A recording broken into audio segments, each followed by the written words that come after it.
తాకట్లో ఉన్న బంగారాన్ని విడిపించి ఆ రోజున మార్కెట్ ధర కట్టి మిగిలిన డబ్బును మీకు అందిస్తుంది కొమ్మూరి గోల్డ్.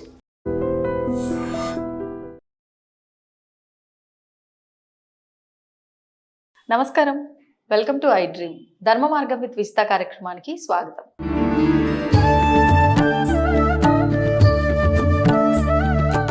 నమస్కారం అండి. నమస్కారం కన్నా ఈ సందర్భంలో ఇంకొక మాట చెప్తే బెటర్. జై శ్రీరామ్. జై శ్రీరామ్. వచ్చేస్తోంది మరి శ్రీరామనవమి. శ్రీరాముడి గురించి ఒక్క మాటలో చెప్పలేం. ఎన్నో మాటలు, ఎన్నో విషయాలు, ఎన్నెన్నో మంచి పనులు. నిజంగా ఆయన ఎన్నో త్యాగాలు చేశాడని చెప్పాలి, ఎన్నో మంచి కార్యక్రమాలు చేసిండని చెప్పాలి. మరి ఈ శ్రీరామనవమి రోజున ప్రతి ఏటా కూడా ప్రతి ఆలయాల్లో కానివ్వండి, క్షేత్రాల్లో కానివ్వండి, ఇంట్లో చేసుకునే వారు కూడా ఉన్నారు సీతారాముల కళ్యాణం.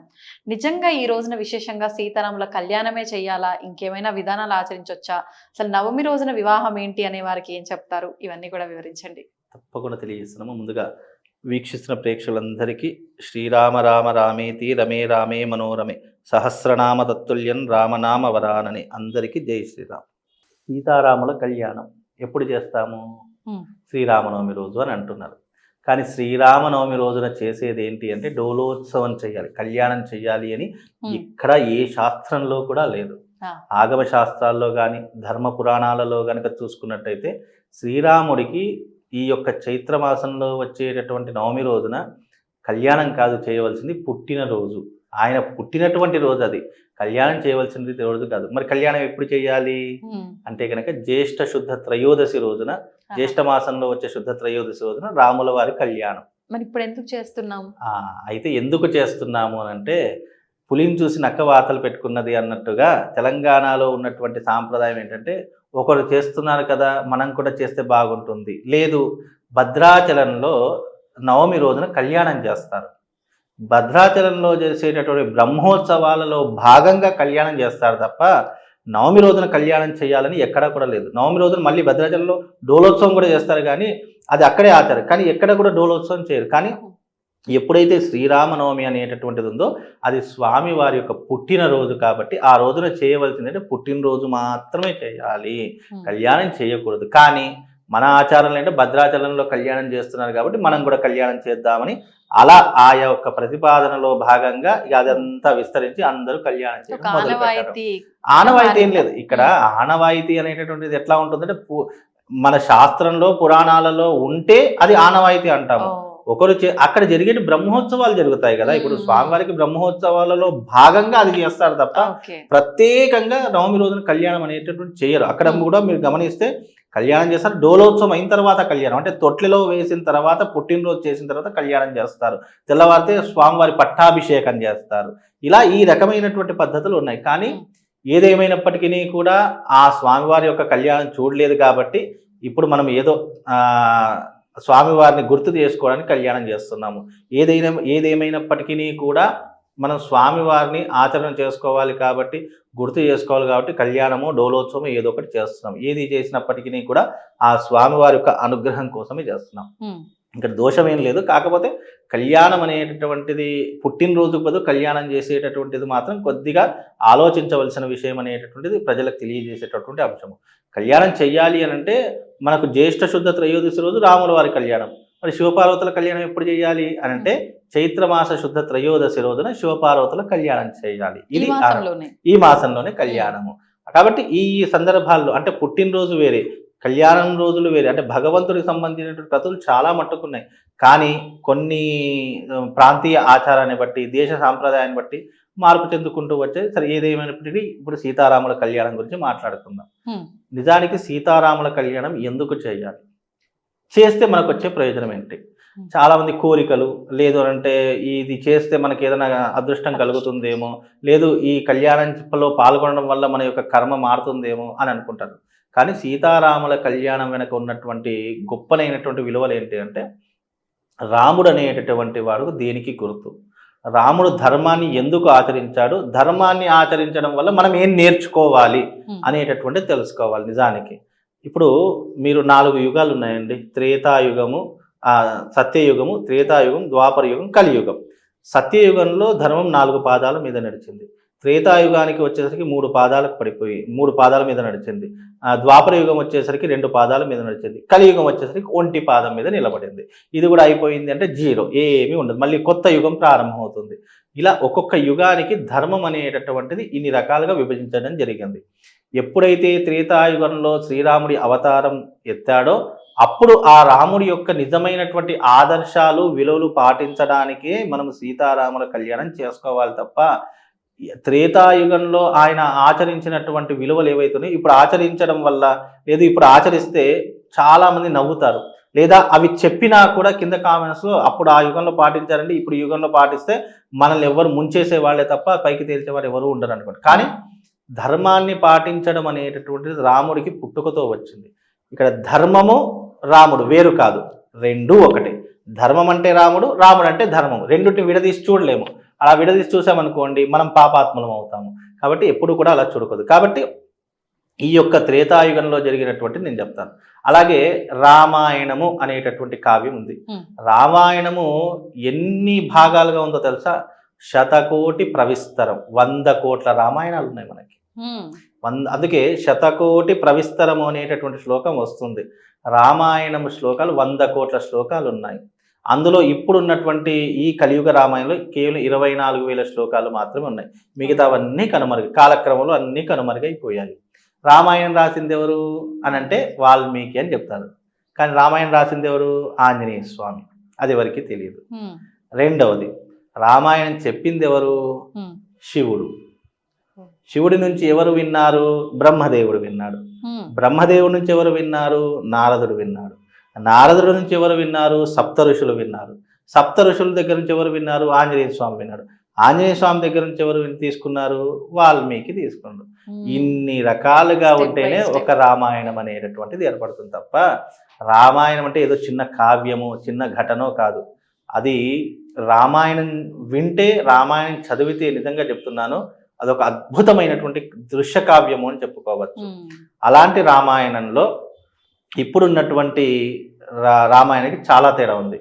మనకు పాత రామాయణం ఒకటి ఉంటుంది, అంటే పురాణ రామాయణం పూర్వీక రామాయణం అనేది ఒకటి ఉంటుంది, ఇప్పుడు ఉన్నటువంటి రామాయణం ఇంకొకటి. అంటే పరిస్థితులకు తగ్గట్టుగా మారిపోతుంది. 100% కాలానికి తగ్గట్టు యుగానికి తగ్గట్టు 100% మారిపోతూనే ఉంటాయి.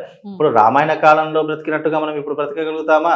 బ్రతకలేము. ద్వాపర యుగంలో ఉన్నట్టు ఇప్పుడు ఉండగలుగుతామా? ఉండలేము. ఏ కాలానికి అదే ప్రామాణికం తప్ప కలియుగంలో ఇప్పుడు కలియుగంలో మంచిగా ఉంటే ముంచేసే రకం, మన మంచే మనల్ని మూర్ఖుని చేస్తుంది, మన మంచే మనల్ని చాతకాని వాడిలా చేస్తుంది. కానీ ఎదుటి వారికి అది అర్థం చేసుకోలేరు. కాబట్టి ఈ రామాయణ కాలంలో జరిగేది అంటే రాముడు దేనికి ఆదర్శవంతుడు, ఇది తెలుసుకుంటే చాలు. నువ్వు కళ్యాణాలు చేసినా చేయకపోయినా రాముడిలా ఉండలేము, కానీ ఆయనలో కొన్ని పాటించినా మనము ఈ కలియుగంలో హ్యాపీగా బ్రతుకుతాము. ముందుగా రాముడు పాటించినటువంటివి చిన్న విషయం, అందరికీ తెలిసిన విషయాలే. తండ్రి మాటను జవదాటడు. అలాగే సీతాదేవి, రాముడు ఎన్ని కష్టాలు అనుభవించినా అతడితో పాటు సీతాదేవి కూడా కష్టాలు అనుభవించింది. అంటే తండ్రి మాటను కొడుకు ఎందుకు వినాలి అనేది ఒక రామాయణం చెప్తుంది. భర్తను ఎలా ఆచరించాలి అనేటటువంటిది మనకు రామాయణం చెప్తుంది. అన్నదమ్ములు ఎలా కలిసి ఉండాలి అని చెప్పడానికి నిదర్శనం రామాయణము. అలాగే ఒక వ్యక్తిని నమ్మడానికి గల కారణాలు, లేదా ఒక వ్యక్తిని నమ్మకము అన్నదానికి కారణం ఆంజనేయ స్వామి. భక్తి భావనలో కానీ నమ్మకం, రాముడి నోట ఏదైతే వస్తుందో ఎందుకు ఏమిటి అనేది క్వశ్చనింగ్ లేకుండా ఆంజనేయ స్వామి చేసేవాడు, బికాజ్ నమ్మకము. అలాగే అన్నదమ్ముల మధ్య గొడవలు ఉంటే ఎలాంటి ప్రయత్నాలు జరుగుతాయి, అన్నదమ్ముల మధ్య కలిసి ఉంటే ఎలాంటివి ఆనందం ఉంటుంది అని తెలియజేసేటటువంటిది రామాయణం. ఇన్ని అంశాలు ఉన్నటువంటి రామాయణాన్ని పక్కన పెట్టి దాంట్లో ఏం చేస్తారు? రావణాసు సీతాదేవిని ఎత్తుకపోయాడు. అలా ఇంకోటి విషయం తెలుసా? రాముడి కంటే గొప్పవాడు రావణాసురుడు. ఎందుకు అంటే అన్ని జ్ఞానాలు తెలుసున్నవాడు కదా. అన్ని జ్ఞానాలతో పాటు రాముడి కంటే వయసులో పెద్దవాడు, 10,000 సంవత్సరాల ముందు పుట్టినటువంటి వాడు. అలాగే రావణాసురుడు ఎందుకు గొప్పవాడు అంటే సద్బ్రాహ్మణుడు, త్రికాల సంధ్యాపరుడు, ఎప్పుడూ కూడా శివారాధన చేసుకునేటటువంటి వాడు, అలాగే బ్రహ్మ జ్ఞానాన్ని పొందినటువంటి వాడు, అలాగే తన చావుకి తానే ముహూర్తం పెట్టుకున్నవాడు రావణాసురుడు. నిజానికి అంటే రామాయణం చదివిన వాళ్ళకి అర్థమవుతుంది, రాముడు తన యొక్క యుద్ధానికి ముహూర్తం పెట్టాలి అని చెప్పేసి, ఎవరు ముహూర్తం పెట్టేటటువంటి చాకచక్యం కలిగినటువంటి వాడు జ్ఞానవంతుడు అని అంటే, అప్పుడు అందరూ అనేక పేర్లు చెప్పారు. బ్రహ్మను పిలుద్దాం, వద్దు. ఇంకా వేరే నారదుని పిలుద్దాం, వద్దు. ఎవరిని పిలుద్దాం స్వామి అని అంటే, రావణాసురుని పిలవండి. త్రికాల సంధ్యాపరుడు, అతను చాలా వేద పారాయణం చేసేటటువంటి వాడు, వేదాన్ని అవపోషణ పట్టినటువంటి వాడు, సద్బ్రాహ్మణుడు, ఆయనను పిలుచుకోరండి. అదేంటి స్వామి, యుద్ధం చేసేదే ఆయన మీద, అలాంటి వాడు మన చావుకి యుద్ధానికి ముహూర్తం పెట్టమంటే పెడతాడా అంటే, లేదు నా మాటగా వెళ్ళి చెప్పు అని అంటే, అప్పుడు వానరులో ఒకనైనటువంటి దూత వెళ్ళాడు. వెళ్ళి మా రాముడి నుంచి ఒక సందేశం తీసుకొని వచ్చాము స్వామి, వినయంగానే అడిగాడు. ఎందుకంటే దూత ఎప్పుడైతే బ్రాహ్మణుడి దగ్గర వినయంగా వెళ్ళి, మా రాముల వారు ఒక ముహూర్తాన్ని నిర్ణయించడానికి మిమ్మల్ని ఆహ్వానించారు, మీరు తప్పకుండా రావాలి అంటే, సరే వస్తున్నాను పో. తెలుసు ఆయనకు, అయినా బ్రాహ్మడు శత్రువు పిలిచిన బ్రాహ్మడు ఇంటికి వెళ్ళాలి, అది బ్రాహ్మడి యొక్క కర్తవ్యం. కాబట్టి వెళ్ళాడు. వెళ్ళి చక్కగా రావణాసురుడు చక్కగా నుదుటి మీద విభూతి రేఖలు ధరించి సంధ్యావందనం చేసుకొని గాయత్రి ఉపాసన చేసి చక్కగా రాముడు దగ్గరికి ప్రయాణం అయ్యాడు. రాముడు, మీకు ఇంకో దీంట్లో ఇంట్రెస్టింగ్ పద్ధతి, రావణాసురుడు వచ్చాడు చక్కగా బ్రాహ్మణుడు. రాముడు రావణాసురుడి యొక్క కాళ్ళు కడిగాడు. కడిగి ఆ యొక్క సద్బ్రాహ్మణ్ణి ఒక ఆసనం మీద, అంటే మనం ఇప్పుడు చిగుర్చిలి, అప్పుడు ఒక ఆసనం మీద కూర్చోబెట్టి, నేను యుద్ధానికి ఒక ముహూర్తం కావాలి, నేను విజయం సాధించాలి అని చెప్పి ముహూర్తం తీయమని చెప్పాడు. తన చావుకి తానే ముహూర్తం తీసుకున్నాడు. విజయదశమి మీ ముహూర్తానికి అద్భుతమైనటువంటిది, ఆ రోజున యుద్ధానికి వెళ్ళండి, మీకు విజయం తప్పకుండా లభిస్తుంది అని చెప్పేసి అన్నాడు. రావణాసుడు తెలుసు, నా మీదనే యుద్ధానికి వస్తున్నాడు, నన్నే చంపడానికి నాకే ముహూర్తం అడుగుతున్నాడని ఎక్కడా కూడా పొరపాటున దుర్ముహూర్తం పెట్టలేదు. అద్భుతమైనటువంటి ముహూర్తం పెట్టుకున్నాడు. అందుకే రావణాసుడు చాలా గొప్పవాడు. మరి ఇప్పుడు నార్మల్ గా సామాన్యుల మాటల్లో చెప్పాలంటే, బుద్ధంతా బానే ఉంది, ఏం రోగం వచ్చిందమ్మా మరి ఇట్లా చేసిండు అని అంటారు. వాస్తవం. అంటే ఎంత బుద్ధున్నవాడైనా సరే గర్వం తలకెక్కితే ఎవరైనా అతపాతాళానికి పోవాల్సిందే. అన్నీ బాగానే ఉన్నాయి. తన రాజ్యంలో ఉన్నటువంటి వారికి ఇల్లు కూడా బంగారంగా ఉండేది. లంకా నగరం అంటే బంగారు నగరం. అది ఆ నగరాన్ని మనము అసలు కళ్ళతో కూడా చూడలేము, అంత బంగారు నగరం. కానీ ఒక్క స్త్రీ విషయంలో మాత్రమే పొరపాటు. స్త్రీ అనేటటువంటిది రావణాసుడి యొక్క జీవితంలో లేకపోతే అతనికి ఎన్నో దేవాలయాలు కట్టేవారు, ఎన్నో రకాల పూజలు చేసుకుని ఇప్పటికీ కూడా లంకలో రావణాసుడిని పూజిస్తారు మీకు. అది కాబట్టి ఇక్కడ ఏమవుతుంది, ఒక స్త్రీ విషయంలో అంటే నీకు ఎంత చదువున్నా, ఎంత డబ్బున్నా, ఎంత పేరున్నా, ఎంత హోదా ఉన్నా, నీ గుణం వక్రబుద్ధి అయితే నువ్వు పాతాళానికి పోవాల్సింది. ఇది ఒక్కటి గుర్తు. అంటే అతని దగ్గర నుంచి నేర్చుకోవాల్సింది అది. రావణాసుడి దగ్గర నుంచి నేర్చుకోవాల్సింది ఏంటి, నీకు ఏదున్నా బుద్ధి వంకర ఉండి నువ్వు ఒక పరాయి భార్య మీద నువ్వు దృష్టి పెట్టావు అంటే నీకు తెలివి ఉండే ఏం ప్రయోజనము, ఇంత విద్య ఉండే ఏం ప్రయోజనము, అది తెలుసుకోవాలి. కానీ రావణాసుడు స్త్రీని అపహరించాడు, రాక్షసుడు, అతడు దుర్మార్గుడు అంటే ఎక్కడ తెలుస్తుంది.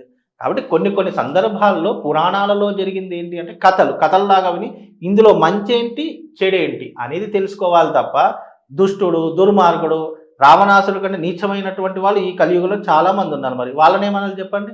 కాబట్టి ఏ యుగానికి అదే ప్రామాణికం. వాళ్ళంతా మంచితనం ముసుగులో ఉన్నారు కదండి. అదే కదా.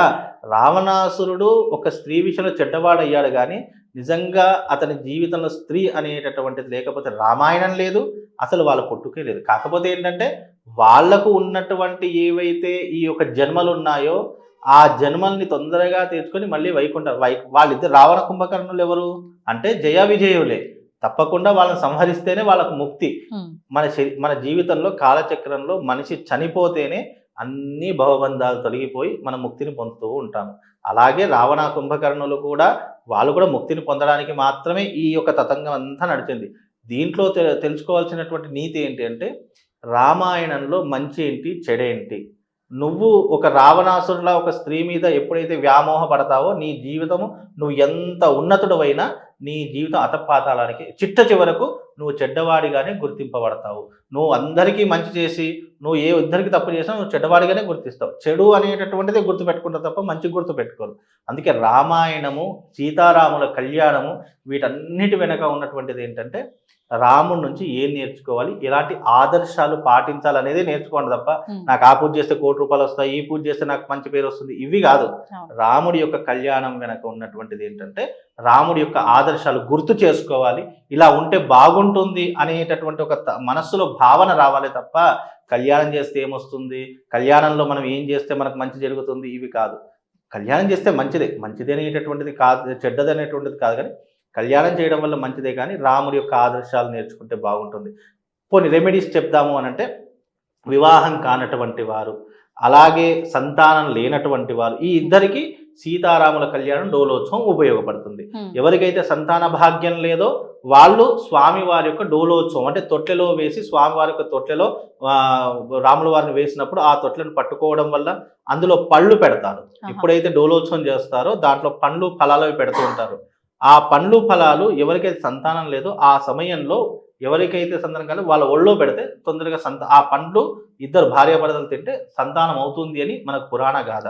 అలాగే రెండో విషయం, కళ్యాణం కాలేనటువంటి వారు ఎవరైతే ఉన్నారో అలాంటి వారు ఆ రోజున కళ్యాణంలో పాల్గొని స్వామివారి యొక్క అక్షతలు ఇస్తారు, తలంబ్రాలు. ఆ అక్షతలను తీసుకొని వెళ్ళి ఇంట్లోకి వెళ్ళి ఒక మూట కట్టుకొని మన ఇంట్లో పెట్టుకోవడం వల్ల తొందరగా కళ్యాణం అవుతుంది అని విశ్వాసం. ఇవి రెండు కూడా పరిహారాల కిందికి వచ్చేస్తాయి. కాబట్టి ఆ రోజున మనం నేర్చుకోవాల్సింది ఏంటంటే రాముడి యొక్క నీతి, రాముడి యొక్క ధర్మము. అందుకే మనం ఎప్పుడైనా గుర్తుపెట్టుకోండి, ఏ దేవతలనన్నా ఏదన్నా నిందించినా కాస్త కోపం వస్తుందేమో, కానీ రాముని నిందిస్తే మాత్రం నరనరాల నుంచి కోపం ఉప్పొంగుతూ ఉంటుంది. ఎందుకు అంటే బికాజ్ మన ధర్మం, మన హిందుత్వంలో ఉన్నటువంటి గొప్పతనం అది. మనమంతా కూడా ఆయన యొక్క బిడ్డలము అని భావిస్తాం కాబట్టి, రాముడు ధర్మాన్ని నిలబెట్టాడు కాబట్టి. అందుకే నేను చెప్తున్నా, మనిషి మరణించినా ఆయన చేసిన మంచి ఇప్పటికీ చిరస్థాయిగా ఉండాలి అంటే నువ్వు ధర్మం కాళ్ళు పట్టుకుంటే ఆ ధర్మం నువ్వు ఉన్నా లేకపోయినా అది నిరంతరం నిన్ను జ్ఞాపకం చేసుకుంటూనే ఉంటుంది. అందుకే చెడ్డవాడైనప్పటికీ కూడా ఎంతో మందికి విగ్రహాలు ఎందుకు కట్టారు, వాళ్ళ మంచి చెడ్డదంతా పరిచిపోయి మంచిని గుర్తు చేసుకోవాలని చెప్పి చాలామంది విగ్రహాలు పెట్టారు ఇప్పటికీ కూడా. ఎందుకు అని అంటే కనుక వీళ్ళు దేశం కోసము ధర్మం కోసము నిలబడ్డారు అని ఒక చిన్న దాంతో. అందుకే వాళ్ళని ఇప్పుడు కూడా ఎందుకు గుర్తు చేసుకుంటామంటే ధర్మాన్ని పట్టుకున్నటువంటి, అంటే ధర్మో రక్షతి రక్షిత అని మనం వింటాము. ధర్మాన్ని కాపాడితే ఆ ధర్మం మనల్ని కాపాడుతుంది అని వింటాము. ధర్మాన్ని కాపాడాలంటే దాని అర్థం ఏంటి అంటే కనుక నువ్వు ఎప్పుడు ఒక చెంప మీద కొడితే ఇంకో చెంప చూయించాలని కాదు. అధర్మం ఎదురైనప్పుడు నువ్వు కత్తి పట్టుకొని ధర్మం వైపు నిలబడి నువ్వు ఎప్పుడైతే యుద్ధం చేస్తావో అప్పుడు ఆ ధర్మం నిన్ను కాపాడుతుంది అని అర్థం తప్ప చాలా మంది దీన్ని ఒక వేరే కోణంలో చూస్తారు. అందుకే ఒక ఛత్రపతి శివాజీ మహారాజ్ని ఆదర్శంగా తీసుకుంటాము, అలాగే మనము ఝాన్సీ లక్ష్మీబాయిని ఆదర్శంగా తీసుకుంటూ ఉంటాము. ఇలా గొప్ప గొప్ప వీరులు ఎంతో మంది ఉన్నారండి. ఆదర్శము అనేటటువంటిది రామాయణ కాలంలో అది మనకు ఉపయోగపడుతుంది. అందుకే రామాయణ కాలం చాలా దూరం ఉంది. ఇప్పుడు మనము ద్వాపర యుగాన్ని ఆదర్శంగా తీసుకుంటున్నాం తప్ప రామాయణాన్ని ఎవ్వరూ ఆదర్శంగా తీసుకోలేదు. ఈ సీతారాముల కళ్యాణం రోజున రామాయణం తెలియకపోతే తెలుసుకోండి. అంటే ధర్మం ఏంటో తెలిస్తే అప్పుడు మనం ఏదైనా ఆచరించాలా లేదా అనేది తెలుస్తుంది. కాబట్టి ఈ రామాయణంలో ఈ సీతారాముల కళ్యాణంలో, అందుకే నేను ప్రతి ఏడాది సీతారాముల కళ్యాణం చేసేటప్పుడు తప్పకుండా ఈ కళ్యాణంతో పాటు ఎందుకు చేస్తారు, ఇది చేయడం వల్ల మీకు వచ్చే ప్రయోజనం ఏంటో అనేది కంపల్సరీగా చేస్తున్న ప్రతి ఒక్కరూ వచ్చే వారికి చెప్పాలి. ఎందుకంటే మన హిందుత్వంలో ఉన్నది ఏంటంటే పండుగలు పబ్బాలు ఉన్నప్పుడే మంది కనిపిస్తారు తప్ప మిగతా విషయాలు కనిపించరు. చెప్దామన్నా ఎవరు రారు, ప్రవచనాలు చెప్దామన్నా కూడా వినేటటువంటి స్టేజ్లో ఎవరు లేరు. అది ఒక సినిమానో లేదంటే ఈవెంట్ ఫంక్షన్కి వచ్చిందంటే వేల మంది జనాలు వెళ్తారు తప్ప నువ్వు ఏదైనా ప్రవచనం చెప్తున్నావు లేదు అని అంటే ఏదైనా మంచి విషయాన్ని చెప్తున్నావు అంటే ఎవరు దగ్గరికి రారు. కాబట్టి ఇలాంటి సందర్భాల్లోనైనా ప్రజలకు అవగాహన, అవేర్నెస్ కావాలి. నువ్వు రాముడి కళ్యాణం చేస్తున్నావు, ఓకే, దేనికోసం చేస్తున్నావు, ఎందుకోసం చేస్తున్నావు, ఇది చేయడం వల్ల నీకు వచ్చేటటువంటి ఏంటి అనేది తెలియజేస్తే మన జీవితం హ్యాపీగా ఉంటుందండి. అంటే ధర్మాన్ని వినడంతో పాటు ఎంతో కొంత మనకు తెలిసి ఉండాలి, అవగాహన ఉంటే మనం ఎంతో కొంత మారేటటువంటి అవకాశం ఉంటుంది. రాముడు అనేటటువంటి వాడు ఆదర్శంగా ఉండడానికి రీజన్స్ ఏంటి అనేది నువ్వు తెలుసుకుంటే నీ జీవితంలో అందులో కొంత భాగం 0.1% నువ్వు ఆచరించినా నువ్వు గొప్పవాడు అవుతావు అని తెలుసుకునేటటువంటిదే రామాయణము. ఈ మధ్య కాలంలో అంటే మీరు ఇందాక చెప్పినట్టు రామాయణం అనగానే రావణాసురుడు ఇట్లా సీతమ్మని ఎత్తుకెళ్ళాడు, అంటే తప్పులు వెతికే వాళ్ళే ఎక్కువగా కనిపిస్తారు. ఇవి ఇప్పటి వరకు వింటూ వస్తున్నాం. గత కొన్ని సంవత్సరాల నుంచి జరుగుతున్న చర్చ శ్రీరాముడి ప్రవరకు సంబంధించి భద్రాచలంలో ఇలాంటి మార్పులు చేస్తున్నారని దాదాపు నాకు తెలిసి 11-12 సంవత్సరాల నుంచి చర్చ జరుగుతుంది. ఈసారి ఇంకా ముమ్మరంగా సాగుతోంది ఆ చర్చ అని ఒక వార్త వినిపించింది. ఏంటండి అంటే పేరులో కూడా మార్పులు ఉంటాయి? అసలు శ్రీరాముడి పేరేంటి, ప్రవరేంటి అసలు? లేదండి, మీకు ఎప్పుడూ కూడా మార్పు అనేటటువంటిది ఉండదు.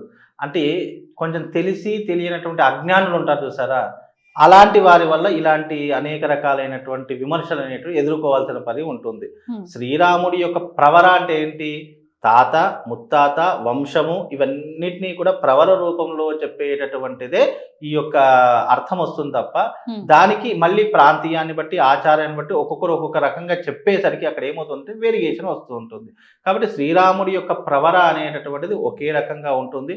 అది ధర్మంలో కానీ ఎక్కడైనా ఒకే రకంగా ఉంటుంది. అంటే ప్రవర అంటే ఏంటి అని అంటే గనక రాముడు ఎవరి కొడుకు, ఆ రాముడు కొడుకు ఎవరి కొడుకు? దశరథుడి కొడుకు. దశరథుడు ఎవరి కొడుకు? ఆ దశరథుడి యొక్క తండ్రి ఎవరు? ఇలా మూడు రకాలైనటువంటి వంశాలు రావడంతో దాని ప్రవర అంటాం తప్ప అంతకు మించి ప్రవరలో ఏ రకమైనటువంటి ఇవి ఉండవు. కాకపోతే తెలిసి తెలియనటువంటి వాళ్ళు దీన్ని హైలైట్ చేయాలి అని చెప్పేసి ఇలాంటి కాంట్రవర్సీలు తీసుకొస్తారు. ప్రవర ఎక్కడైనా ఒకటే ఉంటుందండి, అందులో పెద్ద ఇబ్బంది ఏం లేదు. ధన్యవాదాలండి. తవ్వండి, తవ్వుతున్న శివలింగం సరే దాన్ని అట్లా కప్పేసేయండి, చూపించదండి. Krishna is there. మూర్తి పూజ కాదు, సాక్షాత్ బ్రజేంద్ర నందన భగవాన్ ఉన్నారు మూర్తిలో. ఏమీ ఆశించకుండా ఆరాధించే వాళ్ళు కూడా ఉన్నారా ప్రభుజీ? నిజమైన భక్తి అంటే మనకు తెలియదు కాబట్టి